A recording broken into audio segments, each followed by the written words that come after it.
이 시간 우리 함께 나누실 말씀 갈라디아서 2장 20절 말씀입니다. 우리 한 목소리로 함께 봉독하도록 하겠습니다.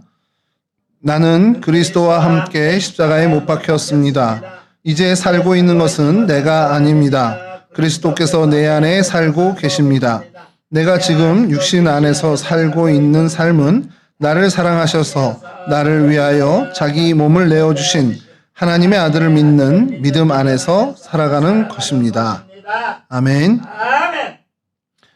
예, 우리 계속해서 회개의 기쁨에 대해서 나누고 이제는 예수로 사는, 나는 죽고 예수로 사는 사람에 대해서 우리가 좀 이제 주제를 갖고 말씀을 나누려고 합니다.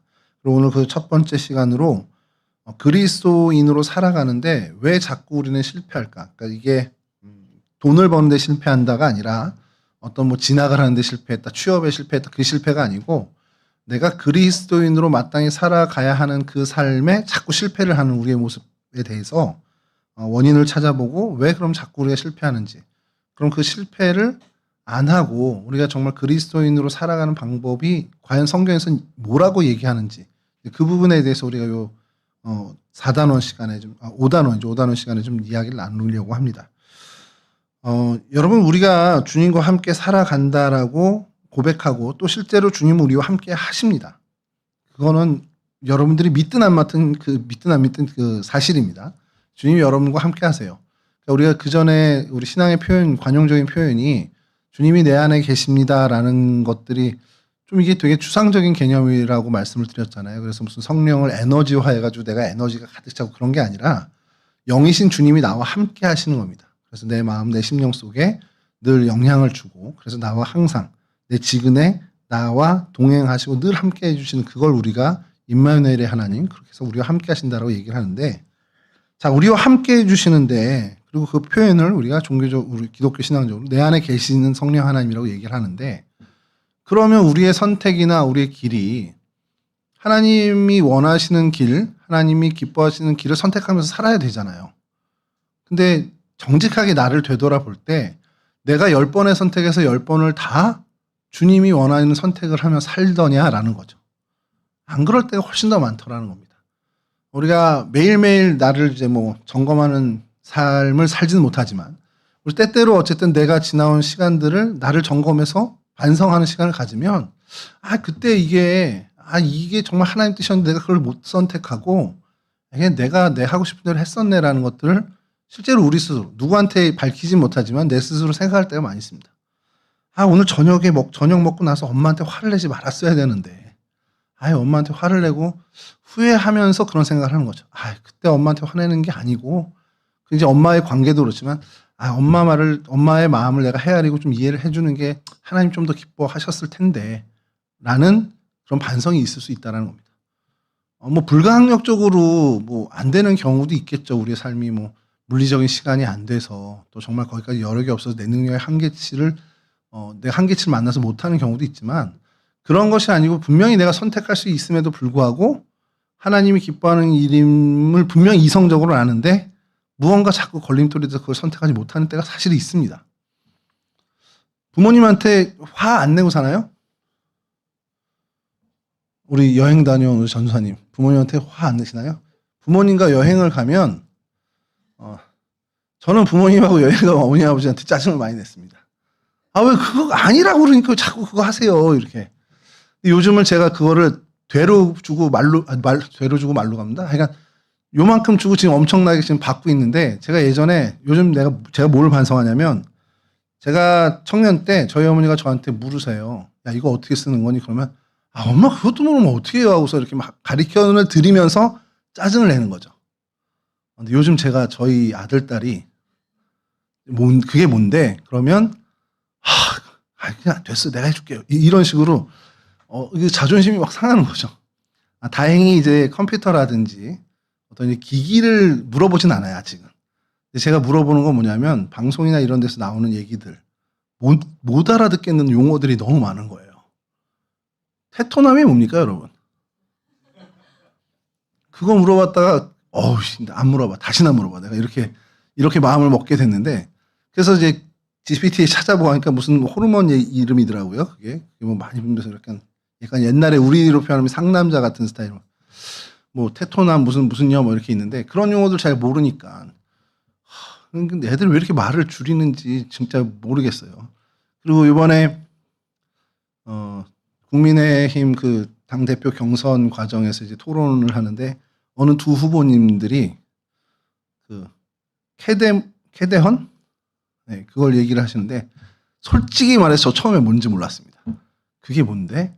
근데 이제 플레임을 들으면 알죠. 저도 넷플릭스 뭐 들어가 보면 1등 하고 있는 거 아니까. 근데 그걸 줄여서 얘기하더라고요. 그래서 아 진짜 많이 줄여서 얘기하는구나. 근데 그런 걸 이제 딸은 요즘 딸한테 물어보면 딸은 그래도 아빠한테 뽑아먹을 게 몇 개 있으니까 그렇게 막 구박은 안 주는데 아들은 저한테 뽑아먹을 게 없는 거야. 아무리 생각해도. 그러니까 중간에서 면박을 엄청 줍니다. 그래서 이제 내가 다시는 너한테 안 물어본다. 이렇게 하거든요. 그러면 제가 깨닫는 게 뭐냐면 내가 예전에 아버지한테 저랬구나. 내가 예전에 어머니한테 저랬구나. 그러면서 몇십 년이 흐른 지금 그걸 반성하고 있어요. 그래서 다행히 죽기 전에 반성하니까 다행인데 이렇게 오랜 기간 지난 다음에 반성하는 부분도 있지만 매일매일 삶 속에서 방금 전의 일 그리고 오늘 하루도 안 지난 일을 반성할 때가 사실 우리 많습니다. 그때 내가 그거 하지 말았어야 되는데. 근데 이제 그게요 조금 더 나가서 그냥 후회되는 일을 넘어서서 이거 하나님 앞에 내가 큰 범죄를 한 거구나 라는 것들이 생겨나면 그때부터는 굉장히 힘들어집니다. 여러분들의 마음이 굉장히 불편해져요. 실제로 그런 경험들이 있었을 겁니다. 그러면 왜 우리가 자꾸 이런 부분에서 실패를 할까? 그거에 대해서 좀 생각해 볼 필요가 있다는 겁니다. 그러면서 성경에서는 뭘 얘기하냐면 요한복음 2장에 예수님께서 이 땅에서 공생애를 시작하기 전에 처음 이적을 일으킨 일이 있습니다. 그게 가나의 혼인잔치에서 일입니다. 그래서 여러분 어릴 때부터 찬양 불러온 게 있어요. 물이 변하여 포도주 됐네 막 찬양하거든요. 그래서 그 물이 포도주로 변한 사건인데 그게 단순히 물이 포도주로 변했다라는 거에 사실 그 이야기에 초점이 있지 않습니다.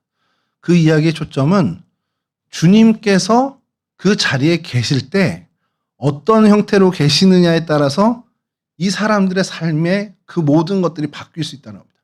잔치에 초청을 받으셨어요. 예수님께서 초청을 받아서 그 혼인잔치에 손님으로 오셨습니다. 손님으로 여전히 계실 때는 그 자리엔 아무 일이 일어나지 않았어요. 근데 포도주가 다 떨어지고 마리아가 이제 그 모든 일들을 주님께 의뢰하면서 저분이 시키는 대로 해라 라고 주권자가 되고 주도자가 되고 소위 말하는 주인의 위치에 가시니까 그 다음부터는 주님의 놀라운 역사가 일어나더라는 겁니다. 사실 가나의 혼인잔치에서 우리에게 주는 여러 가지 교훈 중에 이 부분이 굉장히 중요한 부분입니다. 마찬가지로 여러분들의 삶에 주님이 가 계세요. 우리 재원쌤 그리고 재하쌤 그리고 예림쌤 그 인생에 주님이 계십니다. 이름이 안 불려진 사람들은 뭐 아닌가 아니라 그냥 다 부르기 모여서 세 번만 부른 겁니다. 여러분들의 삶에 주님이 계신데 그 주님이 손님으로 여러분 옆에 계신다면 아무 일도 일어나지 않습니다. 그러나 그분들이 여러분들의 삶의 주인으로 그 자리에 계신다면 여러분들의 삶은 주님이 바라시는 삶의 선택을 이루며 살아가게 되더라는 겁니다. 그러니까 우리가 내가 그리스도인으로 살아가는데 그리고 내가 주님을 주인으로 고백하며 살아가고 주님이 나와 함께 하시는데 왜 나의 신앙의 삶은 자꾸 실패를 할까? 그 원인은 주님이라고 우리가 고백은 하지만 진짜 주인으로 계시냐는 거예요. 주님이 내 삶의 모든 선택의 순간이나 영향에 주인으로서 영향력을 주시는가? 그냥 옵저버, 어떻게 보면 손님으로 와 계시는가? 그 차이라는 겁니다. 그래서 주님이 진짜 내 삶의 주인이 되셔서 많은 부분에 주인으로서의 권리를 행사하실수록 내 삶의 많은 부분이 점점 더 주님의 바른 길을 걸어가는 삶이 된다라는 거예요. 그렇지 않고 그 주인의 어떤 역할, 주인의 역할을 주님 잠깐 계세요 하고서 내 의지대로 내 생각대로 해가면 주님이 그만큼 영향력을 행사하실 일들이 점점점 줄어가고 그러면 결국에 우리의 인생은 하나님이 기뻐하는 삶이 아닌 내가 기뻐하는 삶을 선택하면서 살게 되더라는 겁니다. 7월 14일에 존경하던 메가더 목사님이 돌아가셨습니다. 존 메가더 목사님이라고 복음주의에 굉장히 그 기치에 서셨던 목사님인데 참 많은 부분에 목회자들에게 영향을 주셨던 분입니다. 그 목사님이 지난 7월 14일에 소천을 하셨고요. 지난 8월에 그 추도식이 있었습니다. 그분에 대한 이야기를 어느 목사님이 그분 살아생전에 여쭈었던 게 있어요. 목사님 지금까지 목회하시면서 성공적인 사역은 무엇이 있었고 혹은 부족했다라고 혹은 실패했다라고 생각한 사역이 어떤 거였습니까? 라고 물었어요. 이 질문했던 목사님은 이분이 40여 년간 그 한 교회에서 목회 그레이스 처치라는 데서 목회를 하셨기 때문에 그 많은 일들 속에 어떻게 보면 이제 설교를 하시고 말씀을 막 가르치는 그거는 성공적이었고 그렇지 않고 이분이 많은 사회적인 어떤 영향을 주기 위해서 했던 것들이 좀 실패했다라고 생각을 해서 물으신 건데 그분의 대답이 이렇습니다. 내가 했던 건 다 실패했고 주님이 하신 건 다 성공했습니다. 근데 이 말이 정말 그 가슴을 울리는 말이 됐습니다. 여러분 그게 이 목사님의 삶만 그랬겠냐 그 사역만 그랬겠냐 그렇지 않아요. 저도 그렇고 여러분들도 그렇고 여러분들의 인생에 지금까지 살아왔던 모든 삶의 모습 속에서 그리고 앞으로 여러분들이 이제 청년들이니까 살아갈 날들의 많은 일들이 여러분들이 주인 행세를 해서 하는 일들은 그것이 우리가 겉모습에서 성공한 모습으로 비춰진다 해도 그건 진정한 의미에서 실패입니다. 그러나 뭔가 큰 사람들이 주목할 만한 그런 아웃풋이라든지 결과물이 없다 하더라도 주님이 주인 되셔서 주님이 주도하신 일이라면 그 일은 여러분들의 인생에 정말 성공작으로 주님이 인정해 주신다는 거예요. 그게 여러분 우리가 걸어가야 할 중요한 신앙의 원리입니다.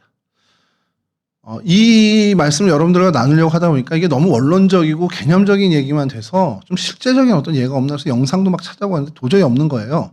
근데 이제 한 영상을 보면서 근데 그거를 여기서 상영하기에 지난번 거는 그래도 괜찮아서 했는데 상영하기에 좀 수위가 좀 높아가지고 그거는 좀 뒤로 하고 그 비슷한 것을 운전에 좀 예를 들어서 제가 고민을 해봤습니다. 운전 다 하세요? 면허 있으세요? 앞에 여기 민현삼총사 운전면허 셋 다 없나요? 그럼 잘 됐네. 여러분들이 차를 타고 어딜 이동을 해야 돼. 이제 좀 있으면 우리 제 답심리교회 골든벨 때문에 가야 되는데 나는 운전을 할 줄 몰라요. 예를 들어서. 근데 가야 돼. 근데 차는 있어. 그럼 내가 운전하지 하고서 몰고 가면 다행히 사고가 안 났다 하더라도 그것을 누구나 다 잘했다. 괜찮아. 훌륭해. 칭찬할 사람은 아무도 없죠. 본인 스스로는 근데 뿌듯해할 수 있어요. 나 면허도 없는데 여기까지 내가 잘 갖고 왔어. 근데 경찰도 안 만났어. 그렇다고 성공적이라고 스스로 생각하지만 그건 성공이 아니죠. 어떻게 보면. 굉장히 중차대한 범죄를 저지른 거죠. 자, 그 운전을 하려면 어떻게 해야 됩니까? 실제 운전을 할 수 있는 자격이 됐던, 그냥 할 수 있는 사람이 해야 되는 게 맞는 거잖아요. 내가 하는 건 아니지. 운전면허도 없고 할 줄도 모르면. 면허가 있다 해도 할 줄 모르면 안 하는 게 맞는 거죠. 여러분, 우리 인생이 그렇다는 거예요. 내 인생을 내가 드라이브에 갈 수 있다라고 우리는 생각합니다. 왜냐면 내 거라고 생각하니까. 근데 실제로 우리한테 그만한 능력이 없더라는 거예요. 성경에서 우리에게 늘 얘기하는 건 네 인생 네가 운전에 갈 만한 실력 너한테 없어. 그 얘기를 하고 있는 겁니다. 그럼 누가 하냐? 주님만이 하실 수 있다는 거예요. 여러분들의 인생, 내 인생을 드라이브에 갈 수 있는 능력은 오직 주님한테만 있더라는 거예요. 엄마 아빠도 안 돼요. 내 동생도 나를 드라이브에 갈 수가 없어. 내 인생을 드라이브해 갈 수 있는 유일한 능력의 소유자는 우리 주님밖에 없더라는 겁니다. 그걸 인정하냐, 인정하지 않느냐에서부터 우리의 신앙이 시작된다는 겁니다. 그래서 그걸 인정하는 삶은 그 인생에 모든 드라이브를 할 수 있는 운전대를 주님께 드렸기 때문에 그 인생이 비포장도로를 가는 것 같아? 이 길은 아닌 것 같은데 하더라도 그건 맞는 길이에요. 옳은 길이에요. 그런데 답답해 주님 이 길을 언제 가야 하고 그 운전석을 내가 차지해서 드라이브 할 수 있는 능력이 없는 내가 운전하면 그게 고속도로 같이 트이고 뭔가 성공한 가도를 가는 것 같은 길이라 할지라도 그건 망하는 길이라는 겁니다. 그게 성경이 우리에게 일관되게 말씀하고 계시는 핵심이에요. 여기서 여러분들에게 좀 드릴 말씀이 진짜 여러분 냉정하게 스스로를 한번 보시죠. 스스로 여러분들의 인생을 여러분들이 꾸려갈 수 있는 능력이 있습니까? 정말 그렇게 자신 있어요? 만약에 그런 자신이 있다면 그거는 착각입니다. 애초에 우리에겐 내 인생을 좌지우지할 수 있는 능력이 전혀 없습니다. 일예로 여러분들의 몸의 건강을 여러분들이 책임질 수 있겠습니까? 물론 건강을 도모하기 위해서 운동도 하고 많이 하겠지만 결정적인 그 순간에 병이 들고 사고를 당하고 하는 건 우리의 영역 밖이라는 거예요. 그거는 하나님의 영역입니다. 여러분, 뭔가를 여러분들이 매일매일 각오하고 이걸 내가 해야지, 이게 이루어졌으면 좋겠다 하지만 그걸 이룰 수 있는 능력이 나한테 없다라는 것을 우리는 인정해야 되고, 그때야 비로소 우리의 눈이 하나님을 바라볼 수 있게 되더라는 겁니다. 그게 성경에서 이야기하는, 오늘 갈라디아서 얘기하는 나는 죽고 내 자아는 죽고 내 의지와 내 생각과 나는 다 포기하고 주님의 생각과 주님의 의지와 주님의 결단만이 나를 이끌어 간다라는, 그런 주님으로 내가 살아가는 사람이 된다라는 표현이에요. 그래서 사도 바울은 나는 날마다 죽노라 하는 그 죽음이 그에겐 기쁨이 되었고, 내가 죽으면 죽는 만큼 주님께서 그만큼 살아서 역사하신다는 것을 알기 때문에 그 신비 속에서 행복을 느꼈던 사람이라는 겁니다. 저는 여러분들이 평생에 이 기쁨을 정말 놓치지 않는 인생이 됐으면 좋겠어요. 내가 죽으면 죽을수록, 내 자아가 포기하면 포기할수록, 내가 나를 부정하면 부정할수록 주님께서 더 큰 영역으로, 더 능력으로 나에게 역사하신다는 그 비밀을 알고, 그 신비를 알고, 그 신비를 맛보는 인생이 됐으면 좋겠습니다. 그래서 내 인생 내가 책임지는 게 아니라 진짜 능력 있으신 주님이 내 인생을 책임져 주시는 그 은혜 속에 살아가셨으면 좋겠습니다. 예전에 한번 말씀 때 나눈 기억이 있는데, 여러분, 기도를 안 하는 제일 큰 이유가 뭔지 아세요? 저도 그렇고 여러분들도 그렇고. 기도해요? 송민호 선생님 기도합니까? 하루에 얼마나 합니까? 여기서부터는 곤란하니까 딱 대답하지 말고. 여러분 기도하세요? 솔직히 잘 못해요 라고 하면 왜 안 해요? 라고 물으면 여러분 가장 많은 답이 뭔지 알아요? 좀 바빠요, 제가. 바빠서 못하는 분이 많습니다. 근데 거짓말입니다. 그거 아닙니다. 기도 안 하는 제일 근본적인 이유는요, 교만해서입니다. 왜냐하면 나 그거 기도 안 하고도 될 것 같거든.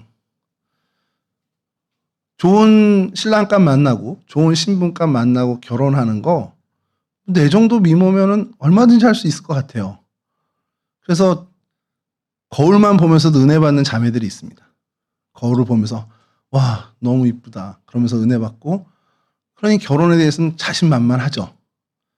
그런데 냉정하게 얘기해서 그 일이 내 힘으로 되는 일이냐는 거예요.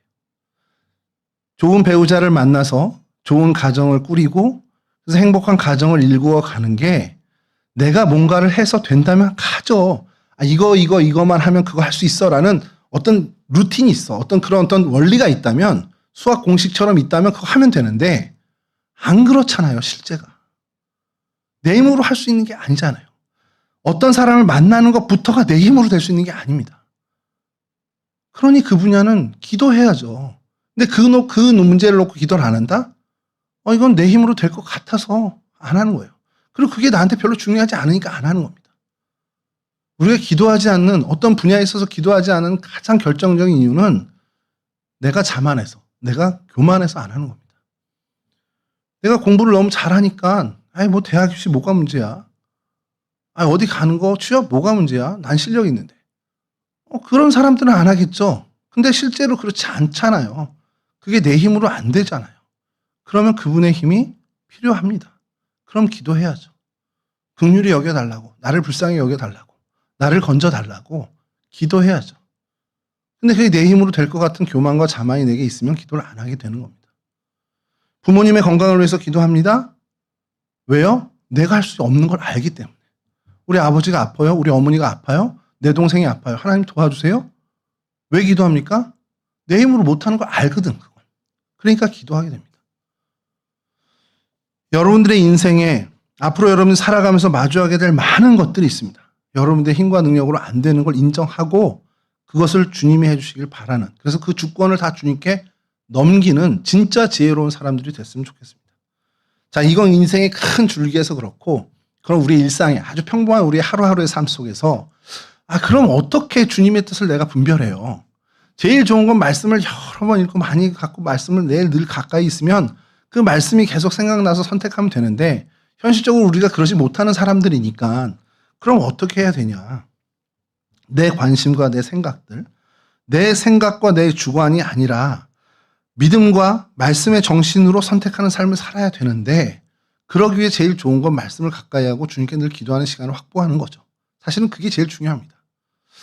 근데 거기에 이제 어떤 여러분들보다 인생을 좀 먼저 살아간 신앙의 선배로서 좀 팁을 드리면, 이건 뭐 성경의 내용은 아닙니다만, 살아왔더니, 신앙의 삶을 좀 걸어왔더니, 이게 좀 그런 팁이 생기네라는 것이 하나 여러분들에게 조언을 드리자면, 여러분이 어떤 선택의 기로에 서요. 선택의 어떤 기로에서 둘 중에 하나를 선택해야 돼. 그러면 여러분들이 좀 더 귀찮은 쪽, 여러분들이 좀 더 번거로워지는 쪽, 여러분이 좀 더 손해를 보거나 여러분이 좀 더 희생을 해야 하는 그쪽이 하나님의 뜻일 경우가 상당히 많더라는 겁니다. 내가 좀 번거로워지고, 내가 좀 더 귀찮아지고, 내가 좀 불편해지는 그쪽의 선택이 하나님의 뜻이 머물 때가 사실은 많더라는 겁니다. 그렇다고 내가 불편해지는 쪽을 선택하는 게 맞아, 이렇게 하지 말고요. 하나님 말씀을 늘 가까이 하면서 주님께 기도하는 삶을 늘려가면서 하나님의 영이 이끄시는 대로 가는 삶을 선택하지만, 여러분들 때로의 선택의 섰을 때 내가 좀 이거 하면 내가 좀 손해인데, 이렇게 하면 내가 좀 더 불편해질 것 같은데, 이렇게 하면 내가 좀 번거로워지는데, 그런 쪽에 하나님 뜻이 더 있지 않을까 한 번 더 관심 가져보고 그쪽에 대해 주목해 봤으면 좋겠습니다. 아주 간단한 예로, 주일 오후 2시, 이 황금 같은 시간, 예배에 기쁨이 있으면 당연히 감사한데 그게 아니고, 예배 오는 게 여러분들에게 좀 더 귀찮아. 사실 집에서 쉬는 게 더 편하고, 아니면 친구를 만나는 게 나한테 더 즐거운데, 내가 좀 더 불편하고, 내가 좀 더 그냥 어쩔 수 없이 하는 어떤 그 탄식으로 와야 된다라면, 여기에 하나님의 뜻이 있을 가능성이 좀 더 많더라는 겁니다. 이제 신앙의 어떤 팁에서 말씀을 드리는 거고, 여하튼 여러분들의 인생 가운데 저는 바라는 것은, 여러분들이 주님이 바라시는 선택을 해나가면서 주님이 나의 삶의 진짜 주인이 되시는, 내 삶의 주권을 주님께 드리는 진짜 지혜로운 선택을 했으면 좋겠습니다. 이게 어느 날 하루아침에 되는 게 아니고, 여러분들의 이 젊은 날에, 청년의 때부터 그것을 계속해서 반복해 나가는 삶을 살고, 그 선택이 여러분들의 계속 몸에 붙여서 여러분들의 습성이 되어야 사실 그게 가능한 겁니다. 지금 이 나이 때부터 여러분들이 이 신앙의 선택의 훈련을 정말 부지런히 해나가는 하나님의 거룩한 백성이 되었으면 좋겠습니다. 그러면 여러분들의 인생은 주님이 책임져 주시는, 진정한 의미에서 진짜 성공의 인생이 된다는 것, 성공하는 삶이 된다는 것, 주님이 기뻐하시는 삶이 된다는 사실을 놓지 말고, 늘 주님의 말씀에 정말 귀 기울이고 주님께 기도하는 시간을 정말 조금씩이라도 늘려가는 신앙의 여정을 걸어가실 수 있기를 주님의 이름으로 간절히 축원합니다. 기도하겠습니다. 여호와는 내게 복을 주시고 너를 지키시기를 원하며, 여호와는 그의 얼굴을 내게 비추사 은혜 베푸시기를 원하며, 여호와는 그 얼굴을 내게로 향하여 드사 평강 주시기를 원하노라. 좋으신 아버지 하나님, 우리와 늘 함께 해주시는 하나님을 찬양합니다. 성령으로 우리의 심령 가운데 오셔서 우리와 늘 동행해 주시고 우리 삶을 지켜주시고 인도해 주시는 하나님을 찬양합니다. 하나님, 성령 하나님께서 우리와 함께 하실 때 우리가 하나님을 손님으로 모시는 어리석은 자 되지 않게 하시고, 우리 인생의 주인으로 모실 수 있는 지혜로운 크리스찬들이 될 수 있도록 도와주시옵소서. 우리의 삶 가운데 주인이 되어주셔서 주님께서 의도하시고 주님께서 원하고 바라시는 길을 걸어갈 수 있는 거룩한 인생 될 수 있도록 우리를 장악하시고 우리를 주관하시고 우리 삶의 주인이 되어 주옵소서. 이와 같은 신앙의 훈련을 우리 청년들이 이 젊은 날에부터 부단히 연습하고 그 삶에 붙이기를 간절히 원합니다. 우리 하나님 청년 때부터 주님과 동행하며 주님의 뜻을 선택하는 그 일이 이들 가운데 익숙해지는 일이 될 수 있도록 이 청년의 때부터 순종하며 이 청년의 때부터 부단히 연습해 나가는 거룩한 삶을 사는 주의 거룩한 백성 될 수 있도록 도와주시옵소서. 우리 동성애 청년들이 그래서 그 각자의 삶 속에서 하나님이 주시는 진정한 기쁨, 하나님만이 주시는 진정한 그 행복을 누리는 행복자로 살아가는 귀한 복을 누리도록 도와주옵소서. 이제는 우리 주 예수 그리스도의 그 크신 은혜와 우리 아버지 하나님의 그 극진하신 사랑하심과 성령 하나님의 교통하시며 인도하시며 도우심이 주님을 진정 나의 주인으로 모시기를 결단하는 우리 청년들 인생 위에 이들의 삶의 위에 이들의 가정과 일터와 또 직장과 학교 그 모든 일 위에 이제로부터 영원히 함께하여 주시길 예수님의 이름으로 간절히 축원합니다. 아멘.